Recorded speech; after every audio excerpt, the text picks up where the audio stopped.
Hai, hari ni saya dah berada di Taman Bukit Jaya, Pontian. Ada satu rumah, corner lot teres 2 tingkat untuk dijual.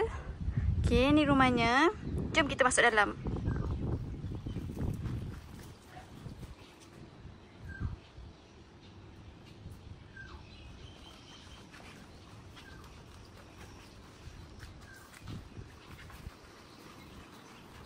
Okey, kita masuk bahagian dalam.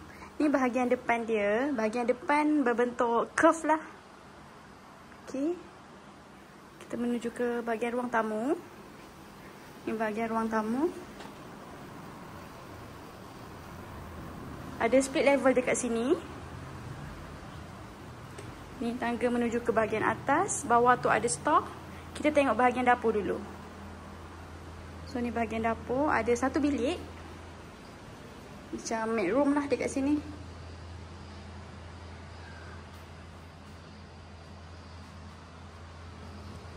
Ni dah lengkap dengan kitchen cabinet, tabletop semua. So dekat sini ada laundry area. Ada toilet satu.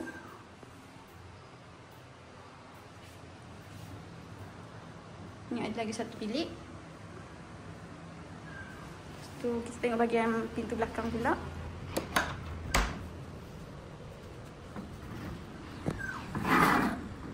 Okey, ni bahagian belakang.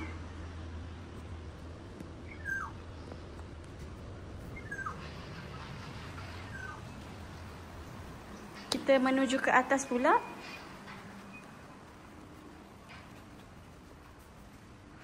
Okey, so ni living area.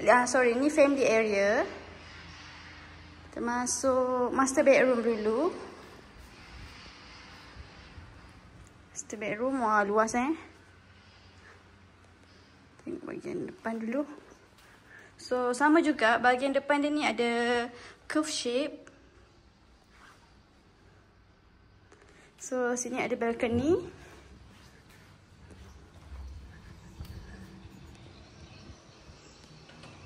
Okay.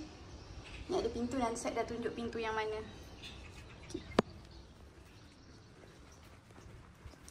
So ni bahagian nak ke toilet. Kat sini ada changing room, lengkap full cupboard, wardrobe.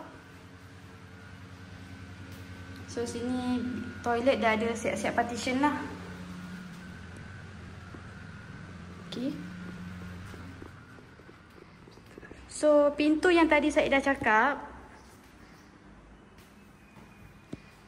ni pintu dia. Pintu yang bersambung dengan balcony master bedroom.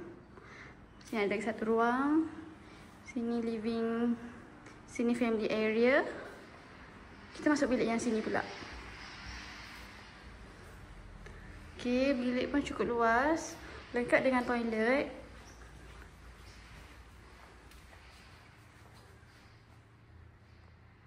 Okey. Toilet fully mosaic sampai atas.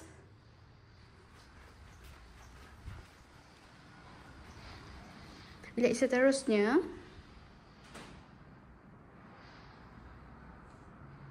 Bilik ni tak ada toilet lah. Ni bilik yang keberapa? Ketiga, keempat ni.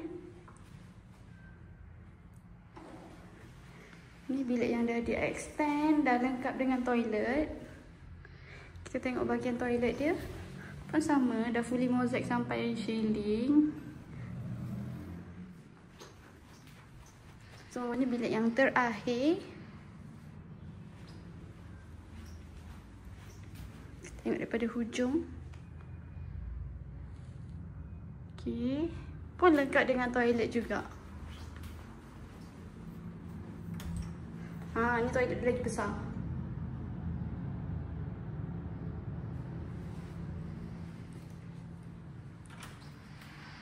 So siapa berminat boleh hubungi Saedah 017 826 0796.